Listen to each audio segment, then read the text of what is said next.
અંબાજી નજીક પાડલિયા ગામે વન વિભાગની જમીન મુદ્દે થયેલા ઘર્ષણે અત્યંત હિંસક સ્વરૂપ ધારણ કર્યું.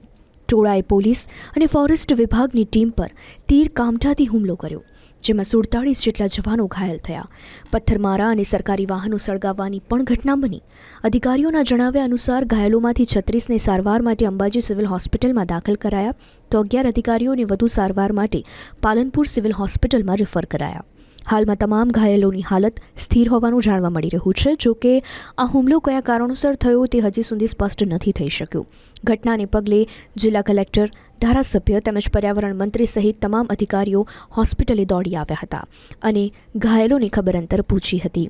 મહત્વનું છે કે પોલીસ અને ફોરેસ્ટ અધિકારી પર હુમલા બાદ 1000થી વધુ લોકો સામે હાલ ફરિયાદ નોંધાઈ છે. પાડલિયા ગામમાં વન વિભાગની જગ્યાને લઈને ઘણા સમયથી આ વિવાદ ચાલી રહ્યો હતો અને આ વિવાદના સમાધાન કે કાર્યવાહી માટે જ્યારે પોલીસ અને ફોરેસ્ટ વિભાગની ટીમ ગામમાં હાજર હતી, ત્યારે અચાનક જ સ્થાનિકો એક મોટું ટોળું ધસી આવ્યું અને આ ટીમને ઘેરી લઈ પથ્થરમારો શરૂ કર્યો. હુમલા દરમિયાન ઉશ્કેરાયેલા ટોળાએ પોલીસ અને ફોરેસ્ટ વિભાગની ગાડીઓને પણ નિશાન બનાવી. પથ્થરમારા દરમિયાન આ વાહનોને આગ ચાંપી દેવામાં આવી અને ભારે નુકસાન પણ પહોંચાડાયું.